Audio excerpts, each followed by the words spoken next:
কাল সংবিধান সংস্কার পরিষদের অধিবেশন ডাকা না হলে রাজপথে নামবে 11 দলীয় জোট।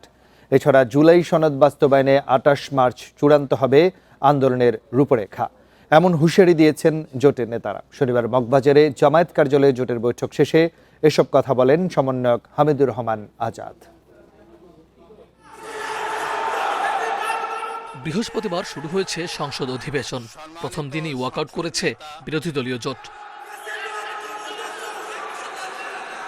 শুরু থেকে জুলাই সনদ নিয়ে সোচ্চার থাকতে চায় বিরোধীরা।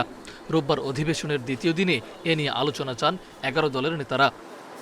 রেইনবো অলরাউন্ডার এক্সটেরিয়র পে বাড়ির বাহিরের দেয়ালের সুরক্ষা নিয়ে থাকুন নিশ্চিন্ত, সাথে পাচ্ছেন 10 বছরের ওয়ারেন্টি। এ নিয়ে জামায়াত কার্যালয়ে জরুরি বৈঠক হয়েছে।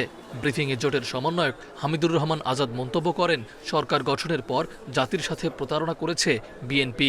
জুলাই সনদ বাস্তবায়নের জন্য যদি দ্রুত ব্যবস্থা না নেওয়া হয়, অর্থাৎ আগামীকালের মধ্যে যদি অধিবেশন ডাকার জন্য উদ্যোগ গ্রহণ না করা হয়, জনগণকে সাথে নিয়ে জনগণের সম্মান মর্যাদা আকাঙ্ক্ষা সমুন্নত রাখার জন্যেই আমরা রাজপথের আন্দোলনে যেতে বাধ্য হব। জামায়াত নেতাদের মন্তব্য, রাষ্ট্রপতিকে অবমাননা করেনি বিরোধী জোট, বরং স্বৈরাচারের দোসরকে বক্তব্যের সুযোগ দিয়ে সংসদকে কলুষিত করেছে বিএনপি।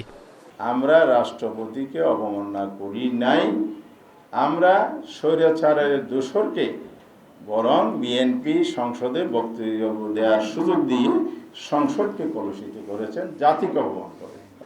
এ সময় প্রশাসনী দলীয়করণ ও বিএনপির দলীয় এজেন্ডা বাস্তবায়নের অভিযোগ করেন জামায়াত নেতা।